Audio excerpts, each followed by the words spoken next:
Imagine waking up tomorrow with the knowledge that you have exactly 1 year left to live.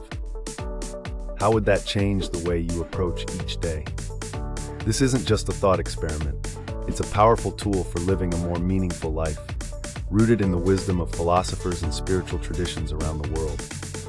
We're diving into the philosophy of death, and trust me, it's far from morbid. In fact, it might just be the key to unlocking a richer, more vibrant existence. So let's embark on this journey together, shall we? First, let's turn to the German philosopher Martin Heidegger. He introduced the concept of being towards death. It sounds heavy, but it's actually quite liberating. Heidegger argued that by accepting our mortality, we can live more authentically. When we acknowledge that our time is finite, we're forced to confront what truly matters to us. Think about it. How many times have you put off your dreams, saying, "I'll do it someday"? Heidegger would say that's not living authentically. By facing our mortality, we're pushed to prioritize, to pursue what's genuinely important to us, rather than getting lost in the day-to-day trivialities. But this isn't just a Western idea. Eastern philosophies have long emphasized the importance of contemplating death. In Buddhism, there's a practice called maranasati, or death awareness meditation. It's not about being morbid or fearful, but about cultivating a deep appreciation for the present moment. Imagine you're savoring a delicious meal. Now imagine it's the last meal you'll ever have. Doesn't that make each bite more precious? That's the essence of death awareness.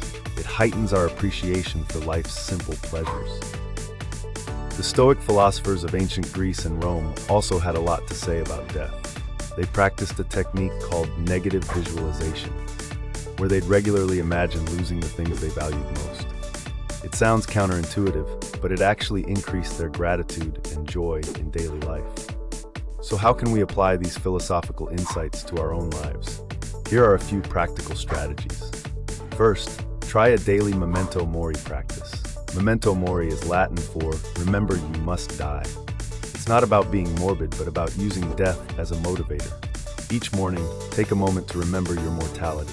Use it as a prompt to ask yourself, if this were my last day, would I be satisfied with how I'm planning to spend it? Second, write your own eulogy.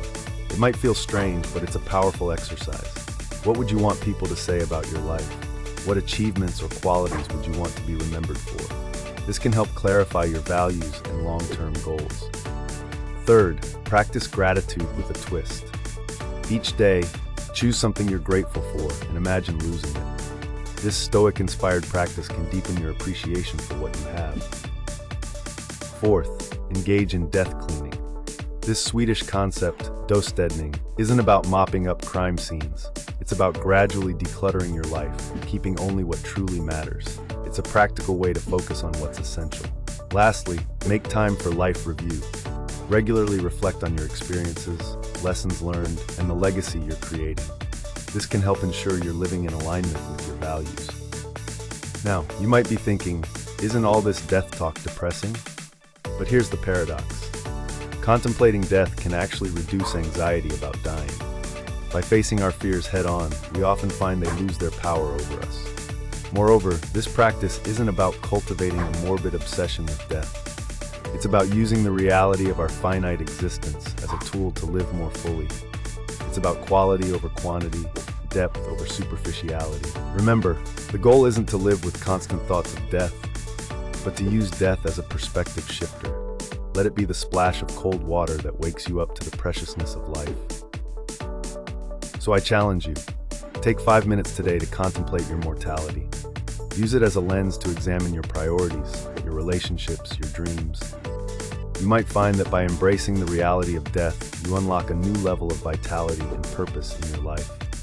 After all, as the Stoic philosopher Seneca said, it is not that we have a short time to live, but that we waste a lot of it. So let's not waste another moment. Let's use the philosophy of death to fuel a life lived with intention, gratitude, and joy. Because in the end, it's not about how long we live, but how well we live. And that, my friends, is entirely in our hands.